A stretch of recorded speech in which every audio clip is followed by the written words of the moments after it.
योगी आदित्यनाथ अपने बल पर जीत के आए, ये कह सकते हैं कि भाई मेरा चेहरा था, मेरे चेहरे पर आपने भारतीय जनता पार्टी चुनाव लड़ा, 5 साल का मेरा शासन था। पिछली बार तो मजबूरी हो सकती थी क्योंकि उनके चेहरे पर चुनाव लड़ा नहीं गया था, तो लिहाजा जातियों का एक कॉम्बिनेशन बना के उनको मुख्यमंत्री बनाया गया था। क्या जरूरी है कि इस बार उप मुख्यमंत्री हो, जो बार बार कहा जा रहा 3 उप मुख्यमंत्री होंगे, 2 उप मुख्यमंत्री होंगे, एक इस जाति का होगा, दूसरा इस जाति का होगा, तीसरा इस जाति का होगा। बिल्कुल आशुतोष जी एकदम सही कह रहे हैं कि कोई जरूरी नहीं कि इस बार उप मुख्यमंत्री हों ही। लेकिन चूंकि 2024 का चुनाव वो मुश्किल 2 साल बचा है, तो इसलिए बीजेपी भी चाहती है कोई कसर न रह जाए कि पहली बार 73 जीते, दूसरी बार 62 जीते, तीसरी बार कहीं 50 के नीचे न चले जाएं। तो इसलिए वो पिछड़े वोटों को खास तौर पे संभालना चाहती है, क्योंकि अखिलेश यादव को भी समझ में आ गया है कि जो नॉन यादव ओबीसी हैं उनको संभालना जरूरी है। इसीलिए उन्होंने जितने भी पिछड़े नेता थे जिनको लेके आए थे उनको संभाल के रखा, उनको इज्जत दी, बहुत ज्यादा इज्जत दी। तो ये एक बड़ी वजह है। तो बीजेपी के साथ भी यही बड़ी वजह है कि वो किसी भी हालत पे केशव प्रसाद मौर्य को नाराज नहीं कर सकते।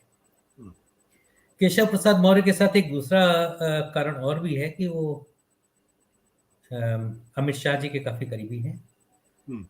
और ये एक बड़ी वजह है कि जब ए के शर्मा का मामला आया तो ये एक तरीके से स्वैपिंग की बात थी कि आप ए के शर्मा को मंत्री बनाइए, उप मुख्यमंत्री बनाइए, लेकिन केशव प्रसाद मौर्य को हटा दीजिए।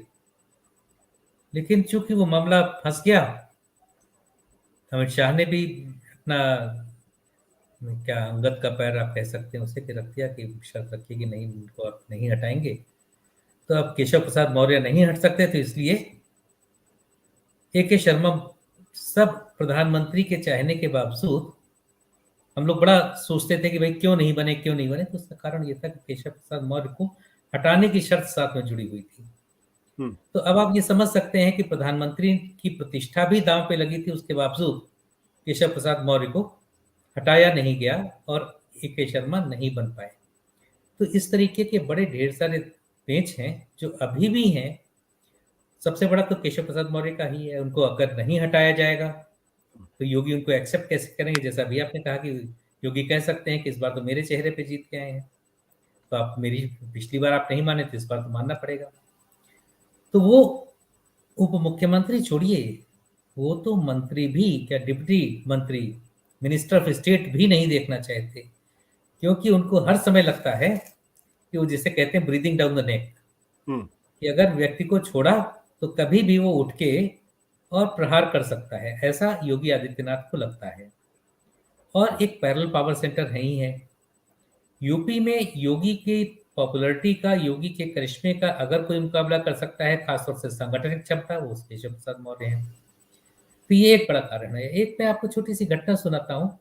ये 2014 के बात है, और मोदी जी करीब 12-14 दिन गुजरात भवन में अपने एक कमरे में बैठते थे, और रोज उनसे लोग आके मिलते थे कि बधाई देने के लिए। कुछ ब्यूरोक्रेट्स आते थे अपना सेटलमेंट कराने के लिए कि भाई हमको अपने अपने डिस्पेंशन में अच्छी जगह दे दीजिए, इतने सालों से हम बीजेपी की सेवा कर रहे हैं, काइंड ऑफ। तो ऐसे में ही एक दिन जब ज्यादा भीड़ हो जाती थी तो अकेले अकेले लोगों से मिलना संभव नहीं होता, तो कई बार 2 लोगों को बुलाया जाता था, 3 लोगों को, 4 लोगों को भी समूहों में बुलाया जाता था। तो एक दिन एक समूह में एक दक्षिण भारत के बड़े नेता,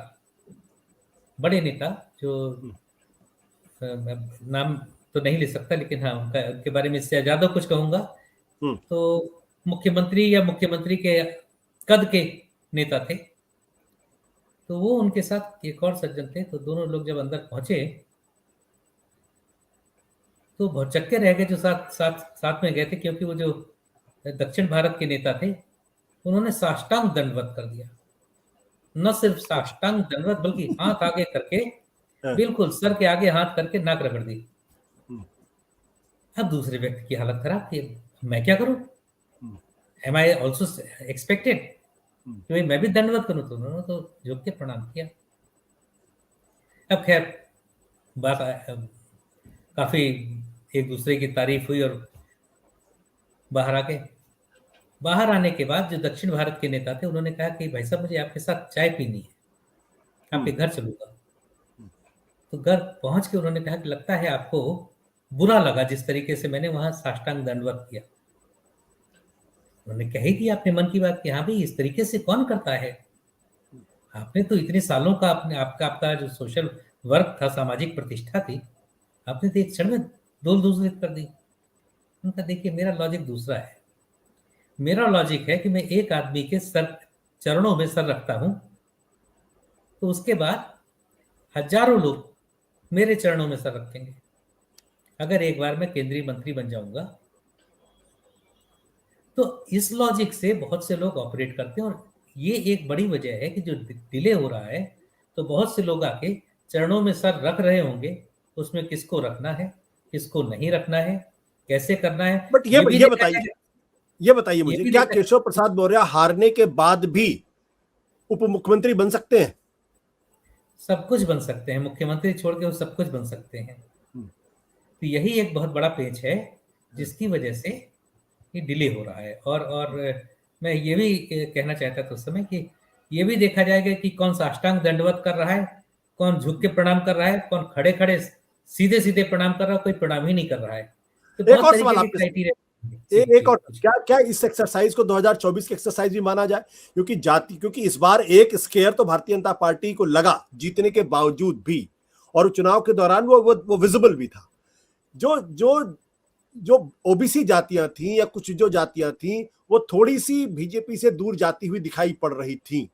तो भारतीय जनता पार्टी क्यों नहीं कोशिश करेगी कि जातियों का एक ऐसा कॉम्बिनेशन बनाया जाए जिससे कि 2024 का रास्ता उनके लिए बिल्कुल आसान हो जाए और ज्यादा मशक्कत ना करनी पड़े। एक सिंबॉलिक रिप्रेजेंटेशन ब्राह्मणों को दिया जा सकता है। वैसे भी दिनेश शर्मा इस बार हटेंगे, संगठन में जाएंगे, उनकी जगह ब्रजेश पाठक रहेंगे, और हो सकता है एक दो लोग और नेता आए, थोड़ा नए चेहरे ब्राह्मणों के।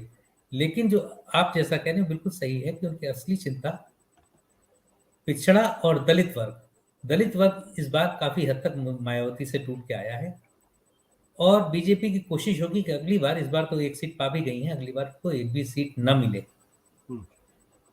वो बीएसपी की कहानी यहीं पे खत्म करना चाहती है। और बीजेपी के बाद अगला निशाना जो है वो अखिलेश यादव की पार्टी है, पार्टी उनके सहयोगी। इसीलिए राजभर को जो लॉलीपॉप दिखाए जा रहे थे तो इसीलिए कि किसी भी तरीके से अखिलेश यादव अगर कमजोर होते हैं तो बीजेपी को फिर वो 62 से 73 बनने में देर नहीं लगेगी। वैसे भी अब दुतरफा लड़ाई हो गई है, तो जो मुख्य विपक्षी दल है वो अगर कमजोर होगा तो इसलिए ज्यादा जोर होगा। लेकिन अलग अलग जातियों के होने के बावजूद मुझे डाउट है कि बेबी रानी मौर्य और केशव प्रसाद मौर्य दोनों को एक साथ बनाया जाए, क्योंकि भले ही अलग जातियों से हैं लेकिन सरनेम इतना राइमिंग है हर व्यक्ति समझेगा नहीं। ये कहा जाएगा दो दो मौर्य बना दिए और हमको नहीं बनाया, हमारी जाति के लोगों को दो दो मौर्य बना दिया, हमको नहीं बनाया। तो इसलिए ये भी एक देखना पड़ेगा कि अगर दलितों को साधने के लिए एक जाटव व्यक्ति को, बेबी रानी मौर्य को अगर थोड़ा सा तरजीह दे रहे हैं तो ऐसे में केशव प्रसाद मौर्य का क्या करेंगे कि उनको हटा के सेंटर में लाएंगे, उनको क्या केंद्रीय मंत्री बनाएंगे, और क्या वो इस पे राजी होंगे, या उनके जो सरमाएदार हैं वो इस पे राजी होंगे? ठीक है। सत्य हिंदी का ऐप डाउनलोड करें गूगल प्ले स्टोर पर।